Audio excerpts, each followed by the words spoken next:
Khalid, who is a PhD student from JNU. He is doing his PhD on the tribal region of Singhbhum in Jharkhand. He is also a member of the Bhagat Singh Ambedkar Students Organization.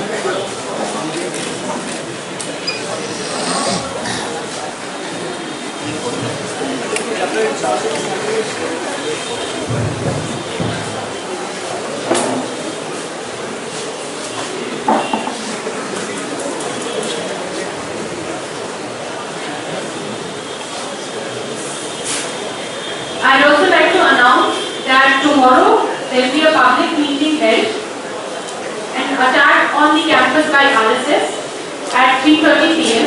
at the Theosophical Society College Street. It is organized by the Forum Campus Desert. The speakers in the event will be Umar Khalid, Professor Shubhendu Dasgupta, Professor Omar Mukherjee, Professor Parthish Charuki Roy, and others.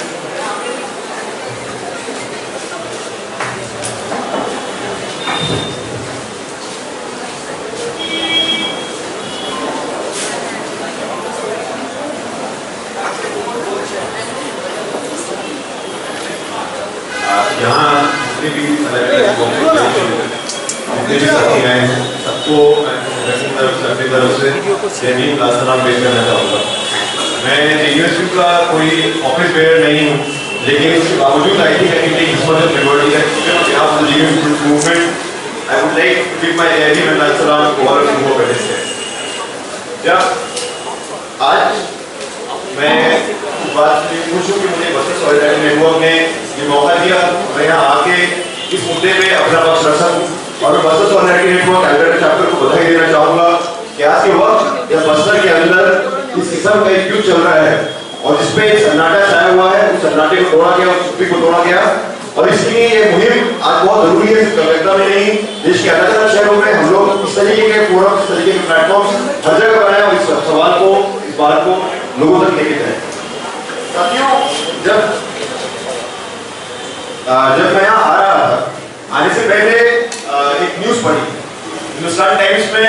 RSS की किसी spokesperson ने एक statement दिया कि उमर खालिद यहाँ आ रहे हैं तो हम उनको बहुत से सुनेंगे। वो स्टेटमेंट पढ़ के मुझे बहुत खुशी हुई कि हम लोग आपस में तो बात करते ही रहते हैं, अब दुश्मन भी सुनने आएगा तो अच्छी बात क्या हो सकती है। मुझे उम्मीद थी कि लोग बाहर आए थे, वो अंदर भी आएंगे और हम लोग हमारी बात सुनेंगे, क्योंकि उनकी प्रॉब्लम यही है कि सुनते नहीं है। अगर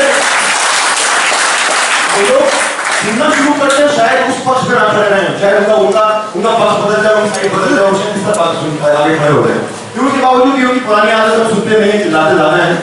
और यहाँ जैसलपुर यूनिवर्सिटी के जो स्टूडेंट्स हैं उन लोगों को अपनी तरफ से जय भीम और पेश करना चाहूंगा। जिस तरीके से आज अलग अलग विश्वविद्यालयों में वो हमला कर रहे हैं, अलग अलग विश्वविद्यालयों में डेमोक्रेटिक स्पेस पे हमला कर रहे हैं, वो लोग कुछ प्रोपेगेंडा आर्टिस्ट को लाके, कुछ प्रोपेगेंडा फिल्म मेकर्स को लाके फॉल्स प्रोपेगेंडा जैसलपुर यूनिवर्सिटी में फैलाने जा रहे थे।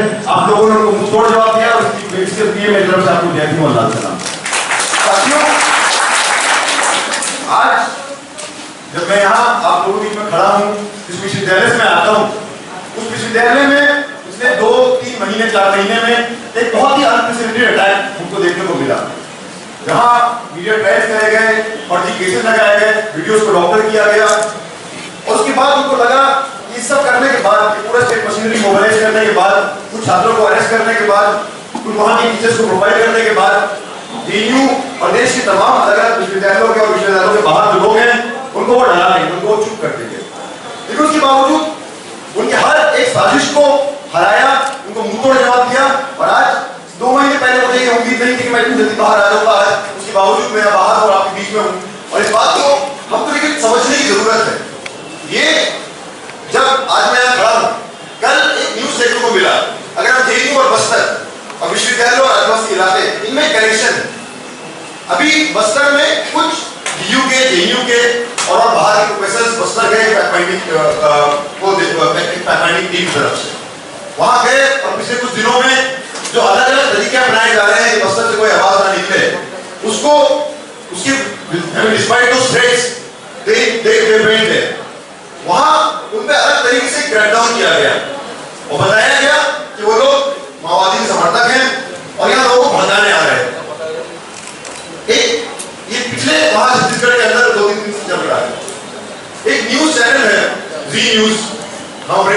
उसको अच्छी न्यूज बोलते हैं।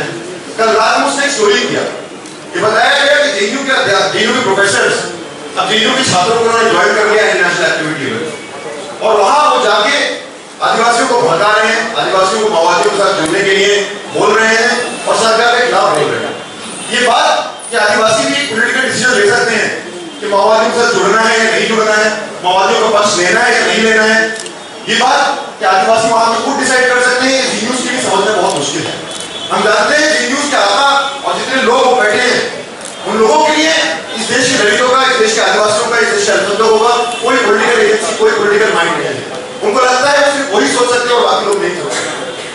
जो भी उनका एक क्रिटिकल स्टोरी किया गया, उसका कंक्लूजन बहुत इंटरेस्टिंग था। कंक्लूजन था कि अगर ये बात प्रूव होती है, मुझे पता नहीं वो अगर क्यों बोलते हैं कि पूरी स्टोरी में वो अपना जजमेंट नहीं लेते हैं, क्योंकि जेएनयू के लिए एक फ्रेश ट्रबल है। जेएनयू के छात्र जो देश विरोधी है, अगर बात प्रूव होगी तो इस बार फिर से प्रूव हो जाएगा कि वहाँ के अध्यापक, वहाँ के प्रोफेसर, वहाँ के फैकल्टी मेंबर देश विरोधी है। और ये रात में मैं एक बात सोच रहा था कि जेएनयू को टारगेट करना और बस्तर को टारगेट करना, अलग अलग विश्वविद्यालयों में आवाजों को दबाना छात्रों की, और कोई भी इंसान है, कोई भी छात्र है, कोई भी अध्यापक है, कोई भी डेमोक्रेटिक राइट्स एक्टिविस्ट अगर बस्तर में कुछ रिपोर्ट कर रहा है उसको दबाना, इसमें कनेक्शन है।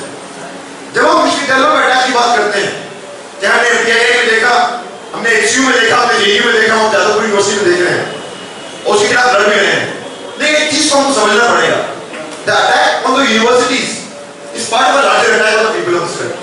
The attack on the students is a part of a larger attack on the working mass of this country. सिर्फ और सिर्फ छात्रों पे अटैक नहीं किया जा रहा, छात्रों पे तो अटैक यही कर रहा है, एफटीआई में हमने देखा, एचयू में हमने देखा, जेएनयू में हमने देखा, लेकिन कुछ चीजें हैं जो यूनिवर्सिटीज पर अटैक होता है उनको बहुत लाइमलाइट मिलती है, बहुत सारे और अटैक होते हैं जिस बारे में कोई चर्चा नहीं की जाती। जब जेएनयू पे हमला किया गया वही समय था जब दिल्ली से पास में ही राजस्थान में होंडा फैक्ट्री के अंदर वहां के वर्कर्स पे बर्बर तरीके से लाठीचार्ज किया, कई लोगों को जेल में बंद किया। 2-3 साल हो गए हैं, माउथी फैक्ट्री मजदूर आज भी जेल के अंदर है। आदिवासियों पर जो हमला किया गया वही वक्त था जब सोरी में हमला किया गया, वही वक्त था जब आईवी सुब्रमण्यम में हमला किया गया, वही वक्त था जब जगदलपुर लीगर को वहां से निकाला गया और कुछ दिन बाद मेरा भटिया को निकाला गया। अगर हम अपने ऊपर जो अटैक है कुछ ब्रॉडर कॉन्टेक्स्ट में देखेंगे तो कहीं ना कहीं हमारा प्रतिरोध है, जो कहीं ना कहीं हमारी लड़ाई है, उस लड़ाई को भी ब्रॉडर लड़ाई के साथ जोड़ के देखेंगे। और आज बहुत जरूरी है कि हम लोग अलग अलग विश्वविद्यालयों में पढ़ते हैं वो लोग समझें the students movement that we are fighting right now, it's a very important battle, but it cannot be an end in itself. It's an opportunity to become part of the larger resistance that is going on. A resistance against corporate group, a resistance against draconian laws, a resistance against Operation Green Hand, a resistance against the likes of Kannuri and Mansara, a resistance against the likes of RSS, Narendra Modi, Praveen Gopadi and their likes. And if we put ourselves in this broad context, our fight will become much more meaningful fight. साथियों, अगर आज हम देखें operation green hand पिछले कई सालों से चल रहा है, कुछ बदला है पिछले 2 सालों में और बहुत कुछ नहीं बदला है। क्वांटिटेटिवली कुछ नहीं बदला है, क्वांटिटेटिवली बहुत कुछ बदल गया है। आज बोला जा रहा है कि एयर स्ट्राइक्स का इस्तेमाल किया जाएगा, इसरो की सैटेलाइट इमेजरी का इस्तेमाल किया जाएगा, एयरस्ट्रिप बनाए जाएंगे, छत्तीसगढ़ में नहीं झारखंड में बोल रहे हैं हेलीकॉप्टर्स बोल के डाले जाएंगे, पैरामिलिट्री और बेच दी गई है। और वो सारी मुहिम जो मनमोहन सिंह की सरकार ने होम मिनिस्टर ने जो शुरू किया, उनका अनफिनिश्ड एजेंडा, यूपीए 2 का अनफिनिश्ड एजेंडा यहाँ की मोदी लेड एनडीए सरकार ने उसको अपना लिया। आज अगर हम पिछले 10 सालों में इस वॉर को कंटेक्चुअलाइज करें, क्योंकि ये वॉर नई वॉर नहीं है, ऐसा कुछ नहीं हुआ जो पिछले 1-2 महीने में नया हुआ है।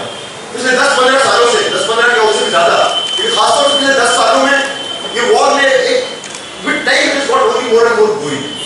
2005 में जब यूपीए 2 की सरकार आई, उस वक्त मनमोहन सिंह ने एक बहुत इनफेमस स्टेटमेंट दिया था। ये बोला था कि Naxalism is the single largest security threat in our country and to counter this security threat we have to take measures. What was the context of that statement? What the context of that statement was, around the same time when he made that statement, the government of India, the central government as well as the Chhattisgarh government had signed more than 350 memorandum of understanding with various corporations, with various multinational corporations, for mining aluminium, for mining coal, different kinds of things, bauxite mining, and they realized that paper पर तो हमने sign कर दिया है, deal तो sign हो गई है, लेकिन ये डील जब तक जमीन पे नहीं उतरी जब तक वहाँ के आदिवासियों को ना हटा दिया जाए। आप ये बात सोचिए, पिछले कुछ दिनों में हम लोगों को बहुत कुछ बोला गया, anti national, anti constitution, anti फलाना, एंटी धमका, यहाँ का संविधान बोलता है, यहाँ का संविधान का फिफ्थ शेड्यूल बोलता है कि the tribal lands cannot be given over to non-tribals। हम बात कर रहे हैं कुल ट्राइबल लैंड्स की, हम बात कर रहे हैं fifth schedule of Indian constitution. Anti constitution हमको बोला जाता है और ये लोग अपने आप को बहुत बड़े कॉन्स्टिट्यूशन बोलते हैं। इससे बड़ा विडंबना, इससे बड़ी आयरनी इस बात का है। 2005 में जब ये स्टेटमेंट गिराया गया, जब वो डील साइन हुए, उस वक्त एक काम और उस वक्त की सरकार ने किया, अनाउंस करके नहीं किया लेकिन सबको पता था, एक ओपन सीक्रेट था। सलवा जुगल को खड़ा किया गया, 600 से ऊपर गांवों को जलाया गया, गांवों को वहां से खाली किया गया, कई सारे लोगों को, कई सारे आदिवासियों को मारा गया। जो आजकल हम सुनने को मिल रहे हैं वो सारी चीजें उस दौरान हमें देखने को मिली। महिलाओं के साथ बलात्कार, गांव में गांव जला देना, हजारों लाखों आदिवासियों को माइग्रेट करके as chief informal labour Andhra Pradesh Telangana जाना पड़ा। और जब ये सब चला, लोग चुपचाप बैठ के, वहां के आदिवासी इस तरीके से जब जमन हुआ है, लोग लड़े हैं, चुपचाप बैठ के सर्वजुलूम को झेला नहीं उन्होंने, वो लोग उसके खिलाफ भी लड़े। सर्वजुलूम के हर एक अटैक को रेजिस्ट किया, तो उनको लगा सर्वजुलूम से काम नहीं हो रहा है। तो 2009 में समय था, चिदम्बरम की सरकार थी, उस सरकार ने ऑपरेशन ग्रीनलैंड पूरा का पूरा एक लॉन्च करके पैरामिलिट्री को वहां उतार दिया। जब लोग सर्वजुलूम से लड़े थे, उससे पहले जमींदारों से लड़े थे, उससे पहले जमींदार अभियान से लड़े थे, 1, 2 दोनों, आज उनके खिलाफ पैरामिलिट्री उतारा गया, पैरामिलिट्री से भी वो लोग लड़े। उनको लगा पैरामिलिट्री से भी काम नहीं हो रहा है और यूपीए सरकार उस तरीके से उस एजेंडा को सामने नहीं ले जा पाई जितना ले जाना चाहिए था। तो कॉर्पोरेट घरानों ने, जिनको बहुत डिग्री याद था, यूपीए सरकार, उस यूपीए सरकार को हटाया और वही सारे बड़े बड़े कॉर्पोरेशंस, नरेंद्र मोदी के लिए कैंपेन करना, इंडिया के लिए कैंपेन करना, विकास की बात करना और बहुत कुछ एक स्ट्रॉन्ग बिल्ड लीडर की बात करना, उनको हटा के इनको लाया गया।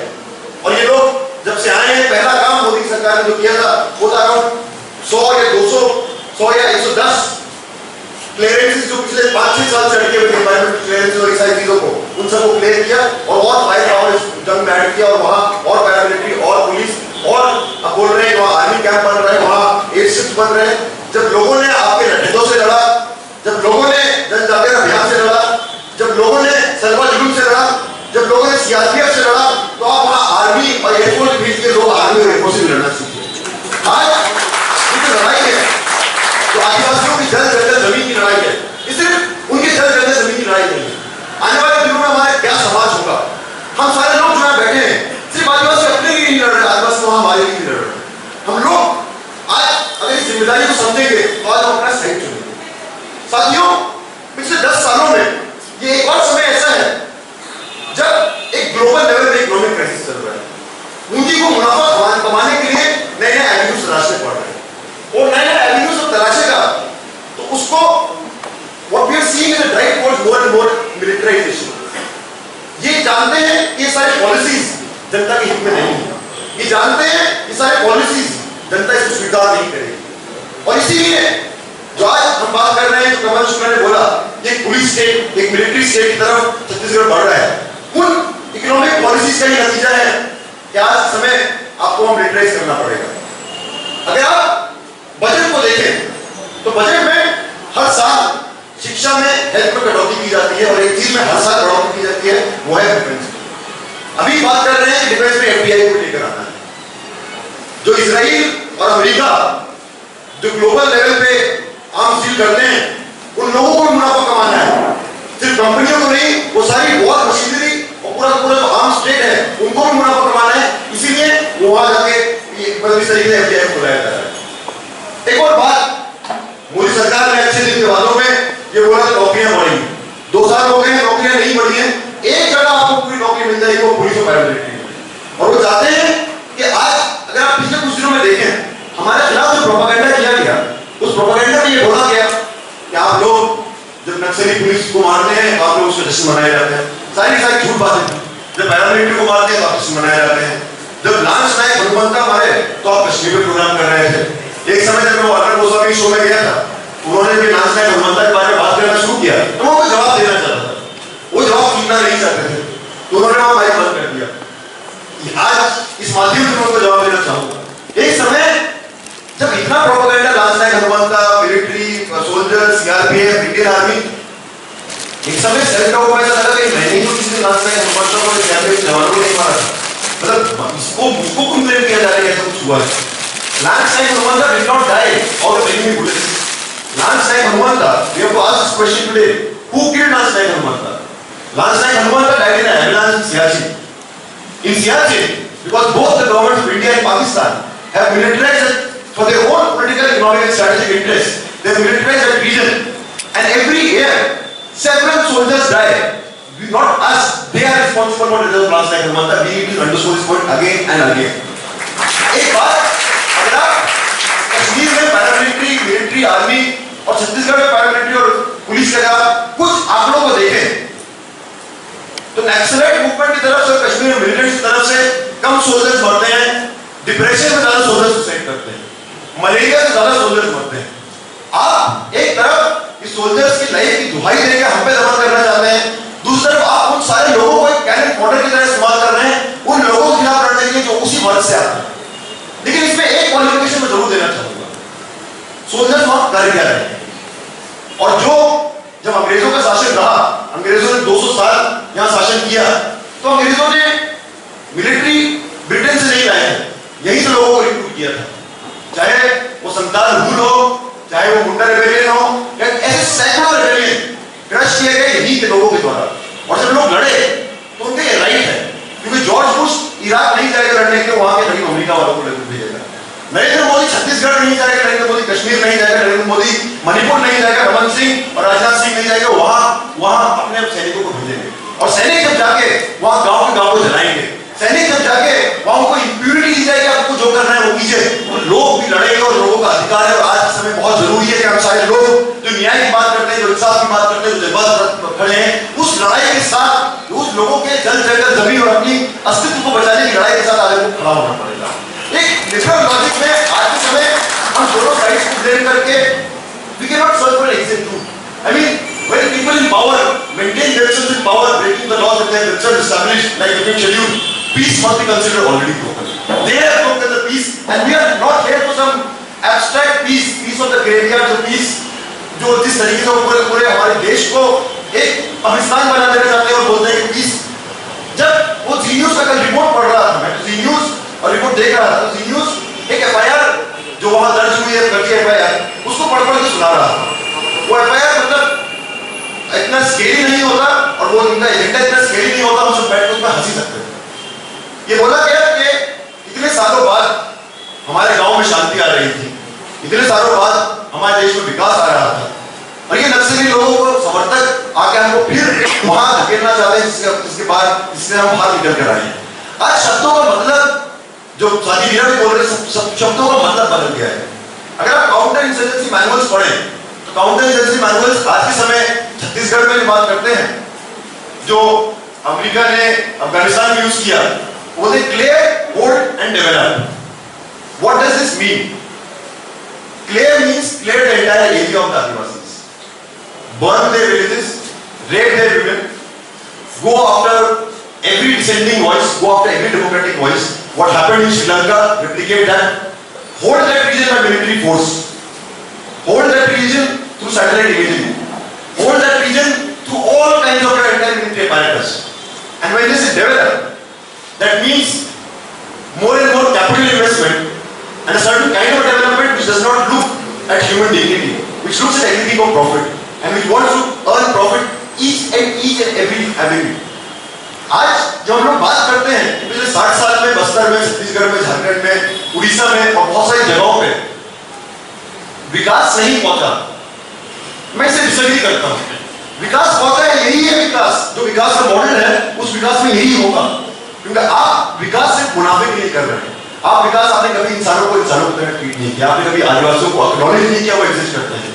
आपने सिर्फ और सिर्फ वो लोग जिनके पास दो वक्त खाने का नहीं है, वो लोग जिनके पास पहनने के लिए कपड़े नहीं है, जिस जमीन पे वो रहते हैं, उस जमीन के नीचे की जो खनिज संपदा है वो अरबों करोड़ों रुपए की है, अरबों खरबों रुपए की है, और आपका विकास सिर्फ उस चीज को देखता है।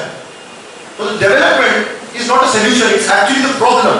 We have to challenge this development model, और वहां जो एक ऑल्टरनेटिव डेवलपमेंट, सस्टेनेबल डेवलपमेंट जो वहां के लोग प्रैक्टिस कर रहे हैं, उस चीज को भी आज वो प्रमोट कर रहे हैं। साथियों, आज के समय अगर आप देखें तो हमारा देश एक मिलिट्री इंडस्ट्रियल कॉम्प्लेक्स तरफ बढ़ रहा है। सिर्फ और सिर्फ वो Soni Sori, Jagdalpur legal aid group, हमारे सुब्रमण्यम और दूसरे के पत्रकार से उनको ही अटैक नहीं कर रहे।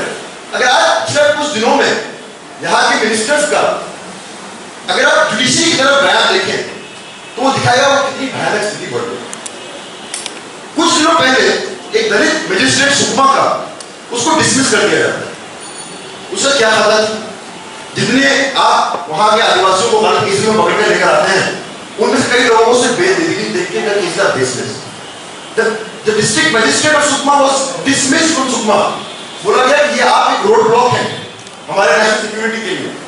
कुछ दिनों पहले अरुण जेटली ने एक स्टेटमेंट दिया, ये बोला कि यहाँ की जुडिशरी को विकास की तरफ, विकास की राह में रोड़ा नहीं बनना चाहिए और इस बात को लेकर जुडिशरी को सोचना चाहिए।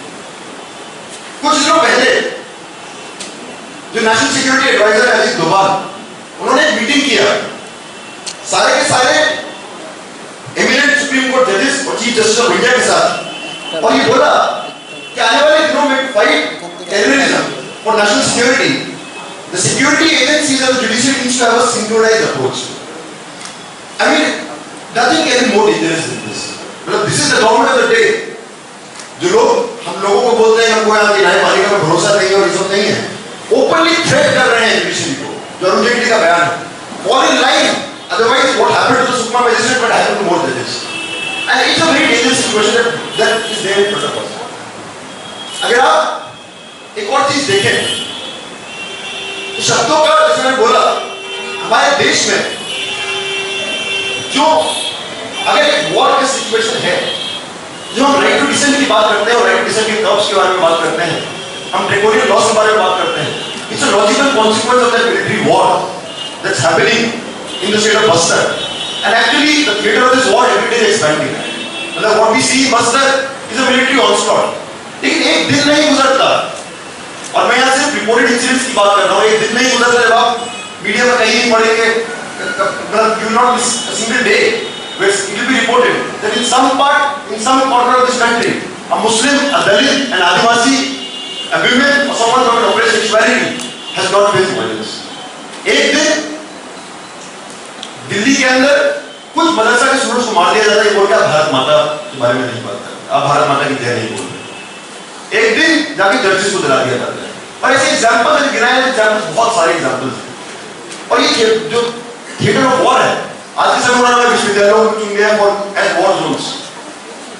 और ये जो अलग अलग तरीके से लोगों की आवाजों को दबाना, यूएपी जैसे कानून से, छत्तीसगढ़ पब्लिक सिक्योरिटी जैसे कानून से, मकोका जैसे कानून से, और इंटरेस्टिंगली अगर मैं पिछले पॉइंट पे आऊं तो बात कर रहा था कि एक तरफ जुडिशरी जो बात कर रहा है कि सिंक्रोनाइज अप्रोच होना चाहिए इन सब चीजों को डील करने के लिए, वही दूसरी तरफ अगर आप वही सारे डिस्क्लोजर्स को भी देखें जो ओपनली बोल रही है जब से नई सरकार आई है, the NIA has told the public prosecutor to go soft on human terror, and what she said many months earlier, we see a consequence of that when Sadhvi Pragya Thakur and many others have been given a clean sheet in charge। So it's a very dangerous situation। On the one hand, those convicted, those accused, and those responsible for rape, for mass murder, for fake encounters, they have been given a completely run। Sadhvi Pragya को छोड़ा गया, कल्लूरी को restate किया गया, गुजरात में जहां के हत्यारे हैं, जहां के फेक एनकाउंटर के रिस्पॉन्सिबल हैं, उन लोगों को सिर्फ रिस्टेट के बाद उनको प्रमोट भी किया गया। So this war, this brutal war has many faces, and we need to fight this back. We need to understand this onslaught in all its complexity। जब हम ड्रैकोनियन लॉस की बात करते हैं, जो बात बोल रहा था, it's a logical consequence of the war that was in this segment। They don't want people to stand up and speak and draw connections between two। Why did Rohit Vemula become such a big danger for the state, for the university administration and the BJP government, that they forced him into that situation? Because as a Dalit, he was not only speaking about Dalits। They'll be very happy if Dalits spoke only about Dalits, Adivasi fought only for the Adivasi rights, Muslims fought only for Muslims, women and other oppressed sexualities fought for their own rights। But the moment you start making connections, you become a very dangerous person। Rohit Vemula became that danger। Because as a Dalit, he spoke against Muzaffarnagar। As a Dalit, he also spoke against the Hindu Yakuman। And they ensured that the entire state machinery was brought, and it led to what eventually we got to know। On 17th of January, he was supposed to commit suicide। It was not suicide, it was a murder। आज जब हम लोग JNU के अंदर भी बात करते हैं, और ये बात सिर्फ जेएनयू समझदारी नहीं है, we are facing a reduction in our scholarships. If we are facing a fee hike, we will fight back. But we also realize that all these measures are a logical consequence of neoliberal policies. The same policies which are also responsible for a drought-like condition in majority of the country. The same policies that are also responsible for the suicide of lakhs of farmers. And we make these connections. And that is why this entire state apparatus, एक तरफ छत्तीसगढ़ के अंदर तो बहुत सारे लोगों jail के अंदर बंद कर रहे हैं, छत्तीसगढ़ के बाहर गए पूरे देश को जेल बना दिया गया। एक थिएटर ऑफ द एब्सर्ड आप देख सकते हैं, एक 90% डिसेबल्ड प्रोफेसर दिल्ली यूनिवर्सिटी का, उसको 2 साल जेल के अंदर बंद कर दिया। जब उसको जेल ले जाए जा रहे हैं तो 200 एंटी नक्सल फोर्स 200 आगे 100 पीछे उसकी गाड़ी के आसपास चलने को डायरेक्ट भागना चाहिए। जेल के अंदर जाके अंडर सेल में रखा जाता है सबसे अलग, मेडिसिन डिनाई की जाती है और थिएटर ऑफ द एब्सर्ड यहाँ खत्म नहीं होता। नागपुर सेंट्रल जेल में उसी समय एक जेल ब्रेक हो जाता है, 2 लोग वहां की दीवार को फांद के वहां से भाग जाते हैं। तो as a vindictive major GM साहिबों को और आइसोलेशन में बताया जाता है कि ये ना भागते हैं। एक 90% डिसेबल्ड प्रोफेसर के साथ उनका गुनाह क्या था? सिर्फ ऑपरेशन ग्रीन के खिलाफ बोलना नहीं, ऑपरेशन ग्रीन के खिलाफ लोगों को मोबिलाइज करना, ऑपरेशन ग्रीन के खिलाफ एक कैंपेन उठाना। जो जीएन साहिबा के साथ हुआ, हो सकता है आने वाले दिनों में हम जैसे लोगों के साथ भी हो जाए, लेकिन इससे कोई डरने वाला नहीं है। आप एक को जेल के अंदर डालेंगे, 100 लोग बाहर आके उसी बारे में बात करेंगे, उसकी गहरे बारे में बात करेंगे। आप कितनों को जेल में डालेंगे, आप कितने लोगों को मारेंगे? अलग अलग जगह से रोहित मेमोरियल जेल साहिबा ऐसे लोग जो जज्बात के अंदर बात कर रहे हैं, जो इंसाफ की बात कर रहे हैं, वो सारे लोग बाहर निकल कर आएंगे।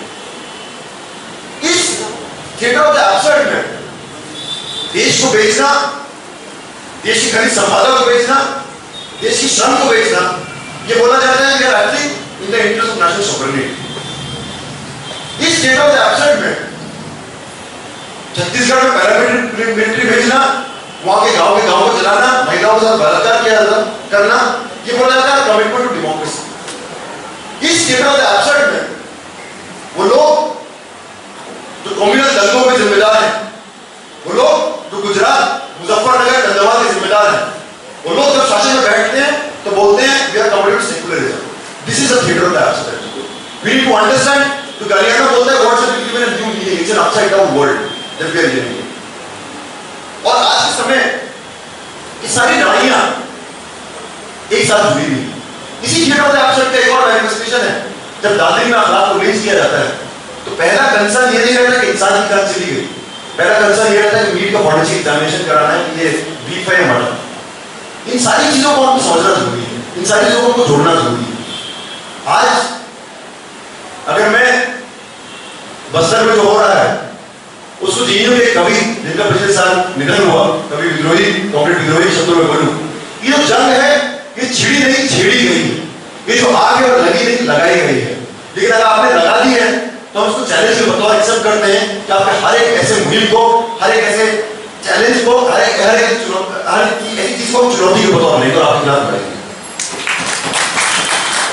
आज सबसे जरूरी बात है बस्तर के साथ खड़ा होना, एक्चुअली में जज्बात के साथ खड़ा होने की बात है।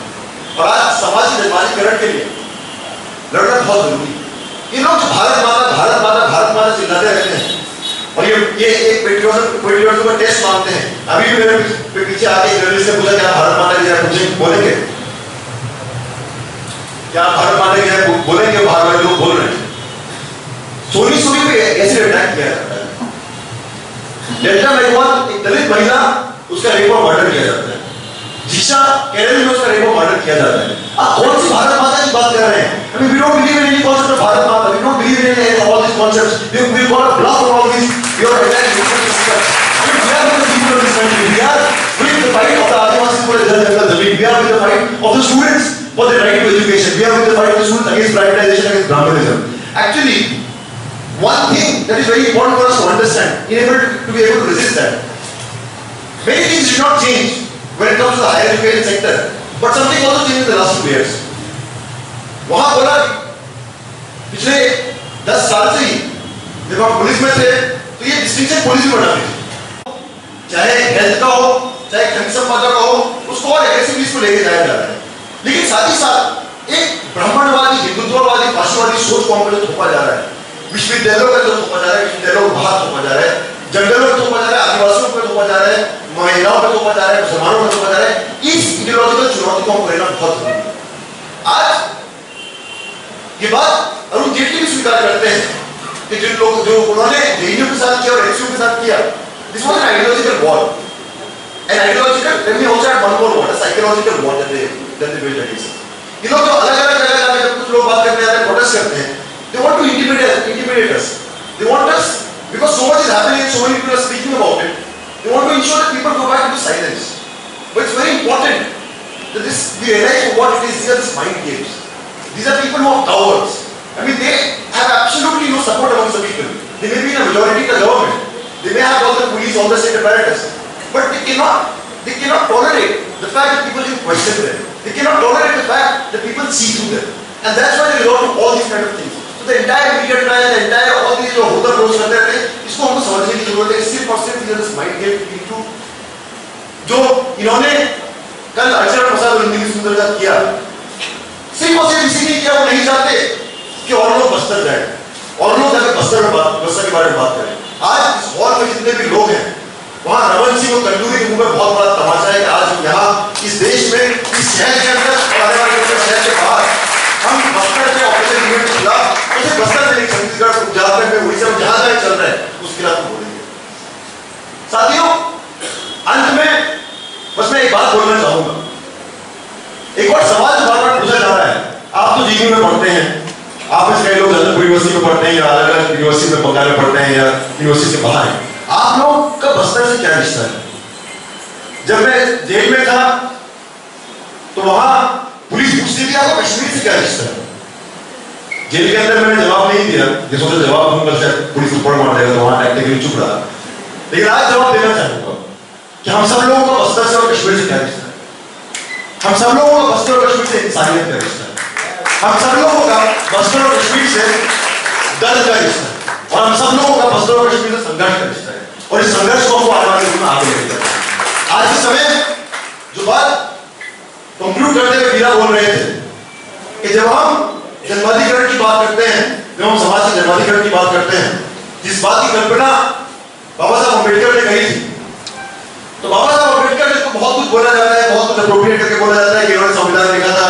अगर आप कोई भी सवाल उठाते हैं तो वो संविधान के खिलाफ, बाबा साहब के खिलाफ है। उस संविधान को लिखने के बाद जिस संविधान में बाबा साहब अम्बेडकर ने नहीं लिखा था, कॉन्स्टिट्यूएंट असेंबली था। इस कॉन्स्टिट्यूएंट असेंबली में बहुत सारे और भी लोग थे, बड़े बड़े पूंजीपति, सेठ, रजवाड़े, सामंती लोग, संघी लोग, कांग्रेसियन लोग, और वो कंटेस्टेड टेरेन था ऊपर कॉन्स्टिट्यूएंट असेंबली के बीच। उसके बावजूद उस संविधान में बाबा साहब का इंप्रिंट हमको देखने को मिलता है। लेकिन इसके बाद बाबा साहब ने एक और बात बोली थी संविधान लागू होने के बाद, now we are going to move into a life of contradictions. At the political level we will have equality, but as long as we don't have equality at the economic and social level, this political equality is meaningless. आज almost 70 साल बाद we need to pay attention to these thoughts of Baba Saheb Ambedkar. We need to ask ourselves, are we any closer to achieving social and economic democracy? Unless and until we ensure that the rights of Adivasis, what they tell us are ensured, they get social and economic power. This political democracy, we can have elections year after year in states after states, this will not change anything. Governments will come, governments will go. It might happen tomorrow, this BJP government might also go. One of the most aggressive, one of the most fascist governments. But Operation Green will not come to an end unless and until we fight for that democracy. Unless and until we fight for that transformation. And the war that they have declared on us, let's accept that challenge. And in the words of Bhagat Singh, let's declare that this war is going to continue unless the exploitation of human beings by human beings and the loot of our resources is going to continue. Shukriya, Inqilab Zindabad, Jai Hind.